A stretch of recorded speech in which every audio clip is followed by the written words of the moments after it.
Hello, जय हिंद मेरे भाइयों। मेरे पास बहुत दिनों से कमेंट आ रहे हैं कि सर पेपर नहीं आ रहा, पेपर कब होगा। तो उनसे मैं एक बात कहना चाहूँगा, खुद की खुदी को कर बुलंद इतना कि खुदा खुद आकर पूछे बोल तेरी रज़ा क्या है।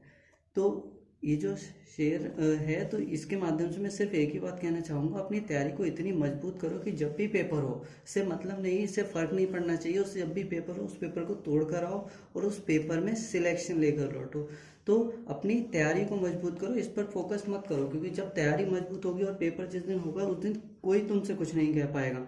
तो ठीक है, इसी के साथ हम अपना आज टॉपिक एक स्टार्ट कर रहे हैं, न्यू टॉपिक जो है कंपाउंड इंटरेस्ट। ठीक है, तो कंपाउंड इंटरेस्ट, चक्रवृद्धि ब्याज। तो यहाँ पर हम उस लेंथी मेथड से नहीं करेंगे, यहाँ पर हम इन सवालों को करेंगे। तो यहाँ पर फर्स्ट सवाल है हमारा, मान लीजिए कोई भी अगर रेट दे रखा होता है हमको, रेट में दर जो दे रखी है, अगर मान लीजिए 10% यहाँ पर दर दे रखी है हमारा पहले क्वेश्चन में, और दूसरा हमसे कह रहा था टाइम दे रखा है 2 साल का। तो 2 साल का टाइम है, 2 ईयर्स का। और हमसे पूछा क्या है, ए अपॉन पी पूछा है, यानी कि मूलधन अपॉन मिश्रधन पूछा है। मूलधन मिश्रधन और अपन मूलधन पूछा है हमसे, ठीक है, मूलधन। तो हम इस सवाल में क्या करेंगे, तो इस सवाल में हमें करने के लिए इस रेट को फ्रैक्शन में कन्वर्ट करना पड़ेगा। तो फ्रैक्शन में कन्वर्ट करके ही हम सारे क्वेश्चन इजीली कर पाएंगे इसे। तो 10% का मतलब क्या होता है, 10/100, यानी कि 0 से 0 कैंसिल आउट, 1/10 हो जाएगा। तो इस चीज़ को एक फ्रेंड समझिए, इसका मतलब क्या होता है, 10 पर 1 रुपीज़ का ब्याज पर ईयर। तो यानी कि 10 से 11 रुपये हो जाएगा हमारा जो है मिश्रधन। मूलधन 10, तो मिश्रधन 11, यानी कि प्रिंसिपल से 11 रुपये अमाउंट बन जाएगा हमारा 1 साल में, और हमें टाइम 2 साल चाहिए। तो ये मल्टीपल होता है, यानी कि फिर से सेकेंड ईयर में भी 10 से 11 बन जाएगा, यानी कि 100 से आपका 11 11 सा 121, 121 रुपये बन जाएगा अमाउंट। और हमसे पूछा भी यही है कि ए अपॉन पी, मिश्रधन अपॉन मूलधन, या फिर अमाउंट अपॉन प्रिंसिपल। तो अमाउंट हो जाएगा 121 और प्रिंसिपल हो जाएगा हमारा 100 रुपीज़। ऐसे ही मान लीजिए कोई भी क्वेश्चन दे रखा हो तो हमें उसे फ्रैक्शन में कन्वर्ट कर लेना, उससे हम इजीली कर पाएंगे कोई भी क्वेश्चन। जैसे कि आर हमारा नेक्स्ट क्वेश्चन ही दे रखा है, 87.5% दे रखा है, और यहाँ पर भी टाइम वही 2 ईयर्स है।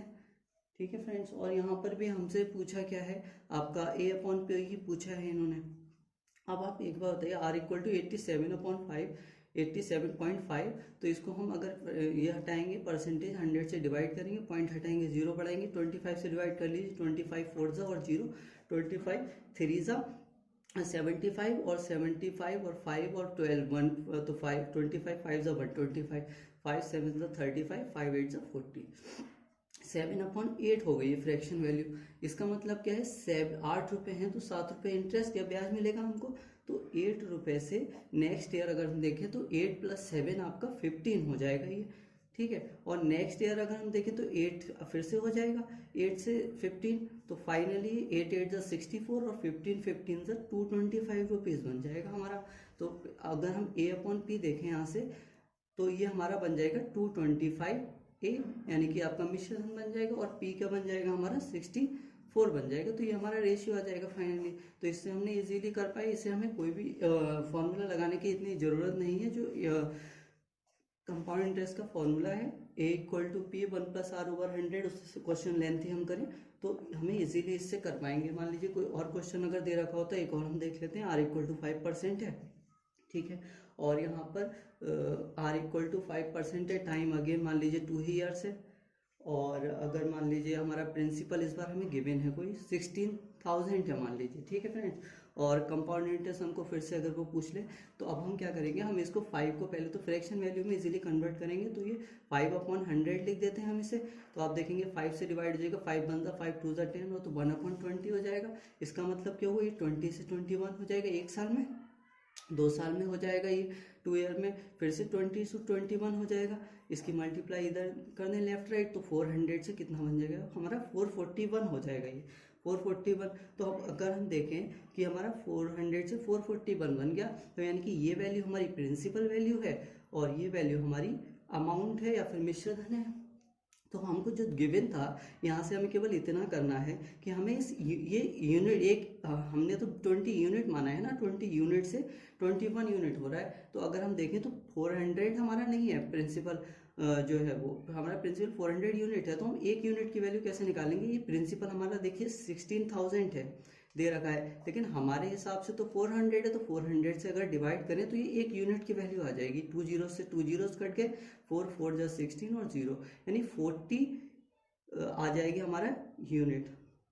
ठीक है, तो अगर हम बात करें इसकी तो एक यूनिट की वैल्यू कितनी आ जाएगी? 14। तो एक यूनिट की वैल्यू आ गई हमारी 14। अब हमसे कुछ भी पूछा है, मान लीजिए हमसे कंपाउंड इंटरेस्ट पूछा है उसने, तो हमारा कंपाउंड इंटरेस्ट 400 तो प्रिंसिपल है और अमाउंट हमारा 441 है, यानी कि कितने यूनिट का गैप है बीच में?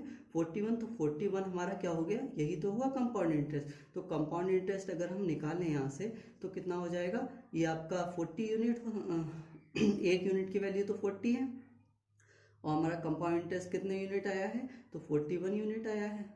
ठीक है, तो 4 1 जा 4, 4 4 जा 16, तो आपका कितना आएगा? 1640 रुपीज़ आ जाएगा ये हमारा कंपाउंड इंटरेस्ट। ठीक है, थैंक यू फ्रेंड।